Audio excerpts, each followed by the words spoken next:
We're going to hear first from Allison Castel and Dr. Sara Cobb. We're going to move then to Dr. Karina Korostelina, and then we're going to hear from Dr. Solon Simmons. So I do have, folks, I do have a timer thing, but I will be gentle with the timing, but I'm going to give you a 2-minute warning. Sara and Allison? Okay, so I'm going to, can you all hear me through the microphone? Very closely. I'm going to be presenting on behalf of Sara and myself. And just to let you know, the title of our paper has changed from what's in the program, and it's called Pondering Participation as an Ethics of Conflict Resolution Practice, Leaning Toward the Softer Side of Revolution. So I've gotten a lot of requests for how I should be presenting right now, so I hope that I meet everyone's needs today. So since Galtung, if not Lenin, there is a widely held belief that existing structures of a given society form the conditions which reproduce inequality and marginalization, enacting a form of violence which can and must be addressed from without. People on their own will not be able to address the conditions which contribute to their own oppression, and requires the engagement of people outside such a system to enable those within to name and then support them to address these changes in the rules of the game or the way the system itself operates. And the participants and the participation is understood as an antidote to structural as well as cultural violence. There is in this theory an assumption that power is visible in the oppressive capacity of the center to enforce the participation of the periphery in the fulfillment and the needs and interests of the center, and in the case of imperialism, the center of the center. From within this view, conflict resolution is a process not just for resolving differences, but for naming and redressing the gap between those that have their needs met and those that do not, which in turn requires changes to the system itself, sometimes called a second-order change. Participation that would lead to second-order change, also known as revolution, denotes voting in elections, but also social mobilization that would engage the excluded in an inquiry as to their needs, interests, and support their confrontation to the system toward legislative changes that would recognize those needs and interests. While participation of the victims of structural violence is critically important as a process for upending structural violence, it remains unclear as to the criteria we would use in order to be sure that our own participation does not simply seek reform of an existing violent system, but rather is able to engage in a manner that revolutionizes the system. How would we know when or if we ourselves are participating as what Galtung calls mercenaries in the maintenance of the status quo? We argue in this paper that this puzzle accompanies a set of issues surrounding the notion of participation itself and are resonant with a set of underlying and problematic assumptions about power and social change. We explore these assumptions on power, arguing for a focus on discourse and more specifically a narrative as a lens on the politics of participation. In order to thicken our description of our own participation, a reflexive move that is notably missing in most efforts to redress structural violence.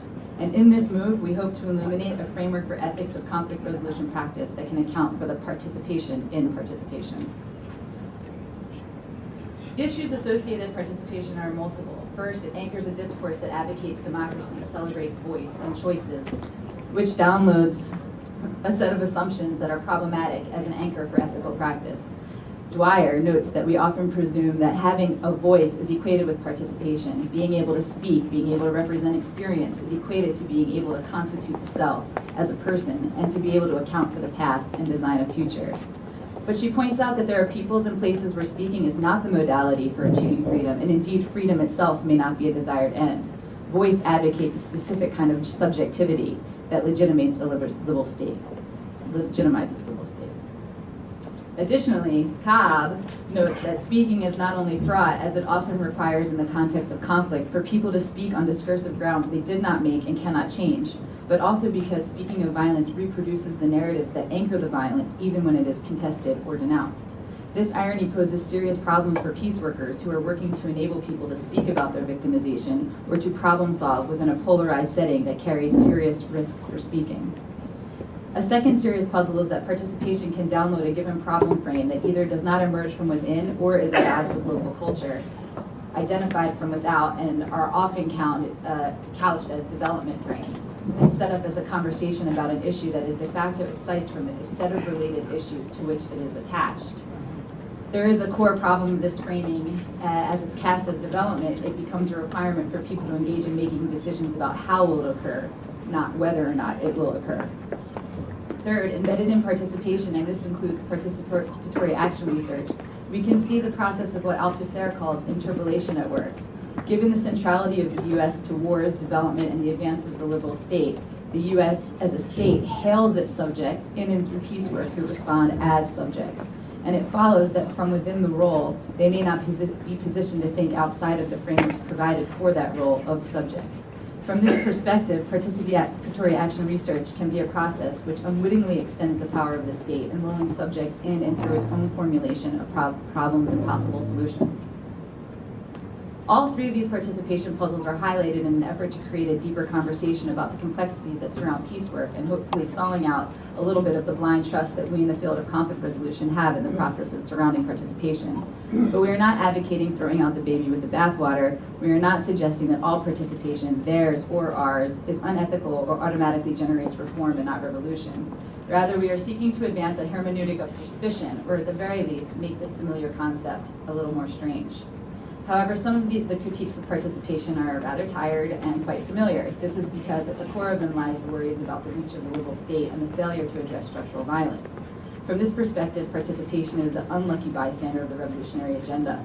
To extend our effort to make the familiar strange, we circle back around to the foundation of these critiques, the framing of reform versus revolution itself. For it's within this frame that we are able to expose the politics of social change that are at work, notions which then disable us from tracing the effects of our work as peace workers or the effects of those that participate in these projects. Richard Day, in his article From Hegemony to Affinity, lays out an alternative to reform versus revolution frame, and in the process he enables us to see participation in a new light. He offers a critique of hegemony and argues that it has, as a concept, operated hegemonically, focusing our attention on the state and corporate apparatus as the location for irradiation of effects within the system. He distinguishes between a politics of the act and politics of demand, stating that every demand in anticipation of a response perpetuates the structures which exist precisely in anticipation of demands, which leads to a positive feedback loop in which ever-increasing depths and breadths of apparatuses of discipline and control create ever new sites of antagonisms. In the politics of act, Day notes that social change is a function not of the logic of hegemony with its insistence on state power, but rather on the logic of affinity, or the connections people create between themselves and issues that reflect a more anarchic set of processes, to create alternatives to state and corporate forms of social organization working alongside existing institutions, proceeding in this via disengagement and reconstruction rather than through reform or revolution, creating new forms of subjectivity and new forms of community. Participation begins to have a new political agenda from this perspective. It is no longer a suspect as the handmaiden of reform, nor does it require outside leadership. Indeed, Day makes the point that many of the social movements that are anarchic by nature cling to an ethic that they will not use hierarchy for their own operations, as the way of doing change is as important as the effects it seeks to create. He refers to these social movements using constituent power rather than constitutive power, highlighting the power to constitute, to create new meaning, and the new sets of relationship as the criteria of their effectiveness. Building on Day's work, we offer a narrative lens on social change work that extends his concern for the reform versus revolution frame and anchors the ethics of participation on the narrative dynamics that support the evolution of meaning and the creation of affinities through capillary power. Day's constituent power that is found in the capillary processes whereby people are negotiating meaning in their everyday lives, in their day-to-day practices. As meanings are negotiated in interaction with local institutions and organizations, coalitions emerge organically, and it is in these capillaries of social engagement that power is working. When we look beyond the center into the capillaries, streams of interaction become visible in which dominant narratives are either reproduced or challenged and evolved.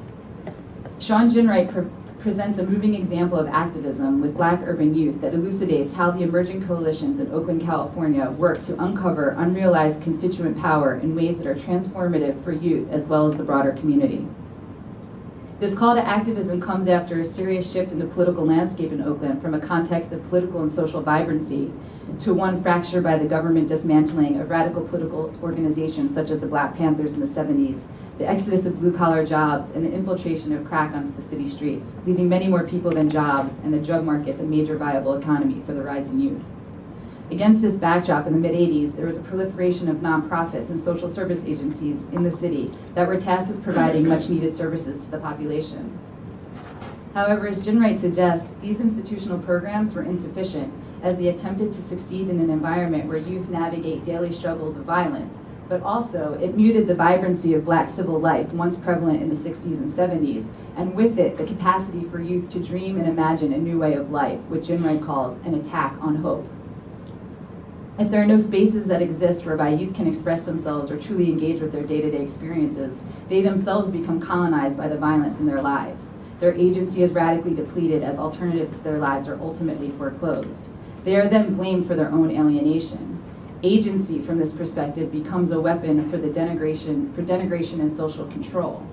As the pull yourself up from your bootstraps American myth is invoked, papering over the absence of affinities or capillary creation and the evolution of meaning. Oftentimes, political structures use a narrow narrative construction in order to consolidate their own power and to disempower those who might contradict their own legitimacy. This has implications that go beyond the macro-political context, according to Nelson, who argues that individual identities are narratively constructed and that their moral agency is completely dependent on their stories having uptake and being legitimized by others. When moral agency is denied, it constitutes relations of oppression, denying people opportunities and leading to the development of what she calls infiltrated consciousness. But that not only damages a person or group's identity, it creates relations of hierarchy in which some can deny the legitimacy of others, and it anchors the structures that then perpetuate this form of violence. In this context, institutions are then themselves locations for the circulation and proliferation of narratives that damage identity. The proliferation of prisons, zero-tolerance policies, and police state surveillance threatens the viability of networks within Black communities and undermines the notion of democratic participation in community building. This calls for the necessity to be able to build contexts where moral agency can be constituted and nurtured. But this requires more than a cadre of social service organizations or conflict resolution training programs to help them redress the violence in their lives. Rather, it requires the opportunities to develop an understanding of racism and politics in order to externalize the blame of urban violence and to help repair identities. In other words, it requires the creation of consciousness about the structures of violence. Jen Wright demonstrates this through his in-depth work with youth in Oakland. He describes how work with young people to name and address the unimaginable choices resulting from violence and the institutional failures through the creation of caring relationships, political consciousness, and action. As he explains it, this care is not something that is only personal to the individual, but is essential to building social networks of collective responsibility. It does the political work of situating the violent experience of youth within a broader system of politics and injustice, therefore externalizing the blame that is so often internalized and acts as a barrier to alternative possibilities for action and engagement. This consciousness raising within caring communities is a narrative domain. It happens in a space for the emergence of new meanings about the legacies of marginalization and racism. These narratives provide a new lens through which youth are able to make new sense of themselves and their own lives. Their stories are not only shared, but also elaborated in these spaces, such that they are no longer shackled by their untelling, by silence and alienation. The stories told and interpreted in these disclosive spaces have an opportunity for meaning making, for more evaluative frameworks of the past and imagination of the future. These spaces are disclosive precisely because they combine the language that is unexpected, if not violent, bypassing, if not destabilizing, master narratives. These spaces for youth to restore themselves begin to activate the capillaries of power that are essential to emerging new forms of agency within structures of oppression. In this case, it is done through a 3-day training camp outside of the city, which first focuses on building trust amongst the youth participants, and subsequently begins this process of consciousness raising. That process is sustained by providing an organizational space where youth can congregate after school. This space functions as an office environment, but then is relinquished to the youth once they enter, reorganizing normative notions of organizational hierarchy by giving them full access to all of the resources. While they don't always agree, the youth are even brought into discussions about the funding of the organization itself. They're given the opportunity to give weight to the political and moral implications of accepting funding from a company such as Philip Morris. Providing opportunities for this type of debate provides youth with the resources to consider themselves agents in their own lives and activates their ability to story themselves in relationship to broader systems of power. It invigorates the capillaries of power for them to make informed decisions about their future as individuals as well as community, reorganizing their relationships with each other as well as with the dominant narrative about their communities.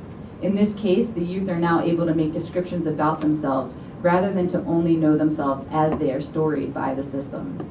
This chance to question and have new stories about self is crucial in creating more agency in marginalized communities who are faced with stories about themselves that prohibit a sense of trust, care, and action, also known as constituent power. Much of the critical theory that underlies the liberal critique of participation, as we've argued, is too oriented towards structure, giving structure all of the power. Day points in a new direction, one where we need to reorganize the structure as a set of dynamics that includes the politics of the everyday, and therefore, in order to reorganize the structure, we need to take action at the micro-political level, using the logic of affinity to support the emergence of new stories about self that anchor new understandings about self and other in context. However, this process must itself be explored, as we are arguing that consciousness raising is a process by which persons begin to restore themselves and others within existing oppressive structures. Framing these structures as master narratives, we explore in this section that follows a narrative lens on how master narratives function in an effort to deepen our appreciation for consciousness raising.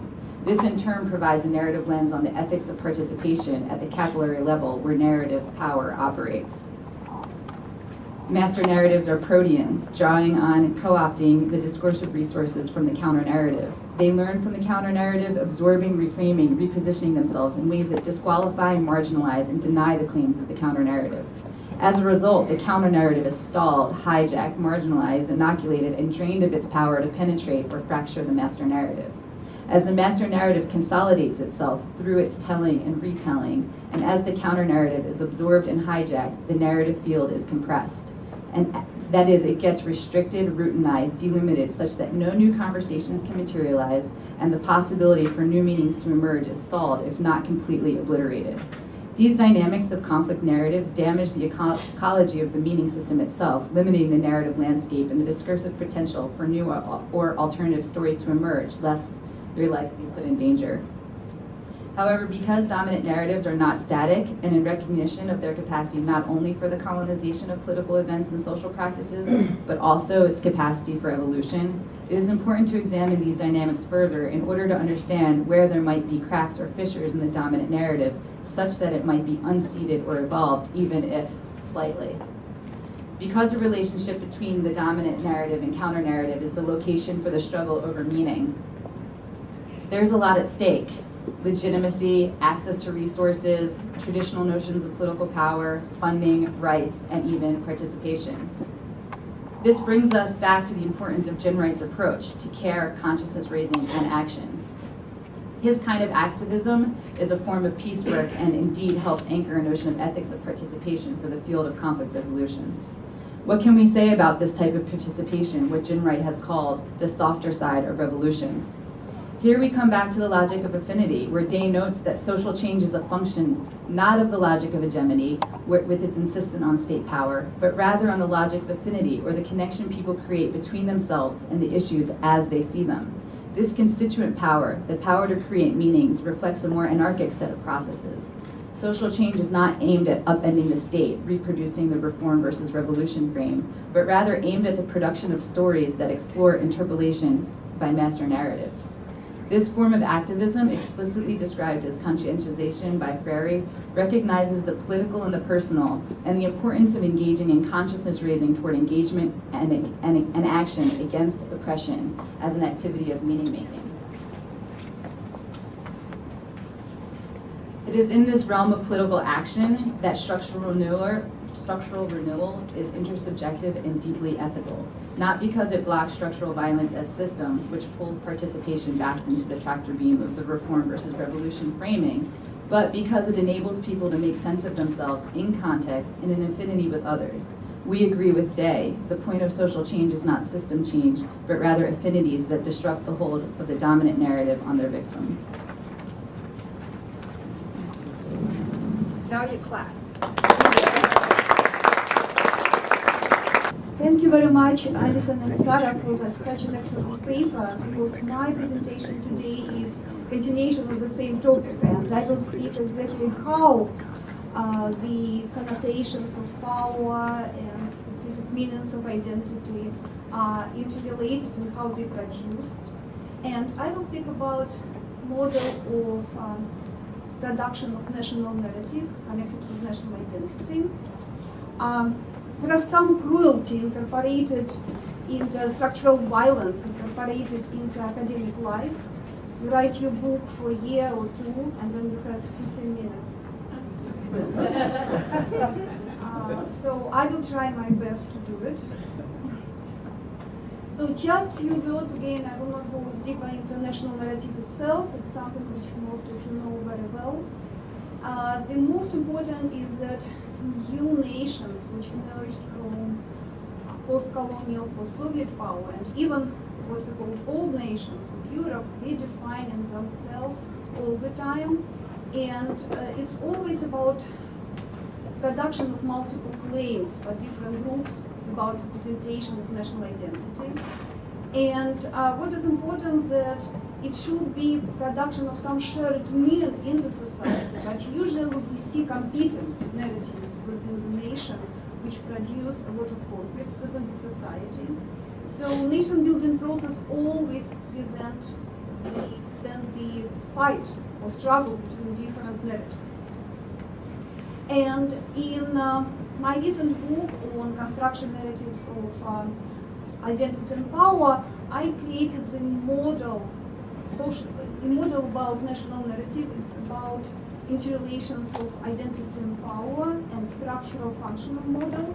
So I will speak today about how normativity is incorporated into the process.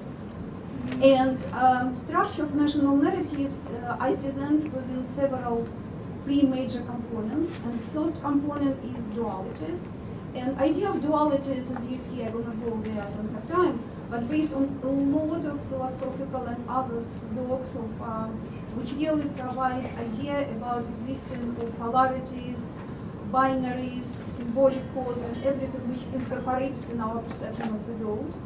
And I propose the first foundation of national narrative structure is dualistic order. And there are several types of binaries which can be represented in a nation. It could be binary or opposition between different groups within society, ethnic, religious, regional, whatever. It could be binational binary, where the whole idea is the opposition between one nation and another nation. It could be temporal binary, where we speak about some golden age past and current situation, and also ideological. There are two ideologies with political visions compete within the nation. How people justify these binaries? And there are specific set of values which actually illustrate these binaries, provide meaning for these binaries. And I found in my research and then in this model 5 major types of values which actually create these binaries, justify for us how we define us and them in this duality. And social order values, this is values which define concept of society, relations within nations, between nations, like multiculturalism, nationalism, and so on. There are also ideology values which come from ideas of socialism, totalitarianism, liberal ideas, and so on. Development values, which unites with the development of cultural, economic, and so on development. Spirituality and cultural values, they connect with how we describe particular cultures. And finally, social relation values describe mostly intergroup relations connected with oppression, dialogue, victimization, and so on. So when we represent dualities between, say, 2 nations or 2 groups, we always use this particular set of values to describe who we are. We are democratic, they are totalitarian. We are culturally developed, they backward, and so on. These particular 5 types of values serve as a foundation for presentation of binaries within the national narrative. Second layer or second component, which is built on dualities, are mythic narratives. And this is good audience. I don't have to explain that myth is not a fairy tale that many people believe in. The myth is something which oriented not in the past, but oriented to future. It provides normative ideas, who we are, where we live, and it's actually create realities. It's not about real history, but it's how history is manipulated and justified and used to present particular position of the nation and where nation going in the future. And it's also about beliefs and criteria for goodness. So what I present in this particular model is different mechanisms. So I was always asking why, and the social psychologists always ask us why and how. So what are mechanisms? How myths are used and justify particular connotation of identity and power? And I developed 7 types of mechanisms. One mechanism is impediment by outgroup. Then, for example, one group believes that they are trying to create a wonderful nation, but another group all the time impedes development. Example from Ukraine currently when I did research, where ethnic Ukrainian group believes that they are building wonderful, prosperous nation for Ukrainians, and totalitarian Russians destroy the prospects for future of Ukraine. Condemning imposition mechanisms, their use of history to explain that the group represents interest of everyone in the nation, and there is another, which is our group, it imposes ideology over everyone. For example, pro-Soviet narrative is telling that Russian groups represent interest of all ethnic minorities in Ukraine. For the whole, they use the history to explain the relations between Ukrainians and Russians an equal one, and they believe that Ukrainian nationalists really imposing their identity and culture and ideology on everyone else. Positive and group predisposition, they are through historic narratives, groups is presented as more able, capable to do something in comparison with our group.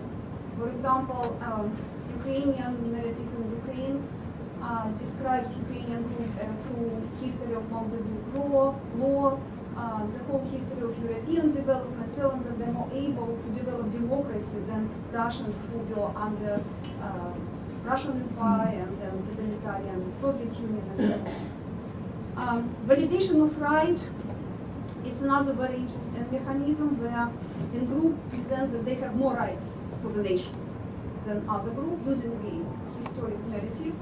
And for example, a Russian group in Ukraine tells that they created Ukraine, they completely developed the economics, politics, everything in Ukraine, and they actually have more opportunities and more rights to create further national identity in Ukraine.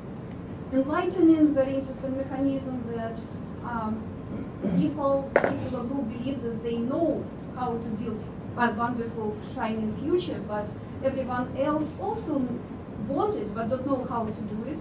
And for example, liberal narrative in Ukraine presents everyone as willing to create democracy, but do not know what is it, so it's important to enlighten people and give them opportunity to build democracy in Ukraine. And finally, there are 2 other mechanisms which represent similarities or differences in interpretations. And for example, it can be opposite interpretation of the same object. For example, Ukraine is presented as multicultural, and there is a long justification why it's multicultural through history, or is presented as a monocultural country for Ukrainians, again with a long justification through the history. Or is, for example, Great Famine in Ukraine also presented as a genocide of Russians against Ukrainians, or is presented as a class group, or structural class fight. And also we have same interpretations. Then those groups' beliefs, for example, present themselves as a very developed. Their culture is extremely developed, like Russians present this was a great Russia in Ukraine, and Russian culture is extremely well developed, while Ukrainian would present that Russian culture is backward, and Ukrainian culture is extremely developed, but also connection with Europe and so on. So we have strong, again, very historic interpretations to justify particular positions. And finally, the third component of the narrative is normative order. Again, there are several ideas what normative order is. I use it in developing the idea. And this is actually a set of moral obligations, norms, rights, duties, what should be done.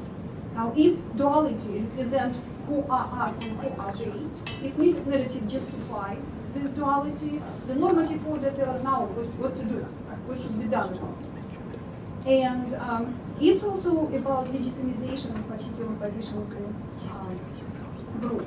And there are different forms for different types of normative order. One normative order can be built on cultural values, so our culture is particular, it's a particular value in society, it's connected to democracy, multiple pluralism, all like these international mega frames, and it's positive rights to power just because people have these values. Or it could be validation of the order, telling that everyone agrees with it. We Ukrainians have to build Ukraine, and everyone agrees with it. You see international community telling Ukraine should be Ukraine.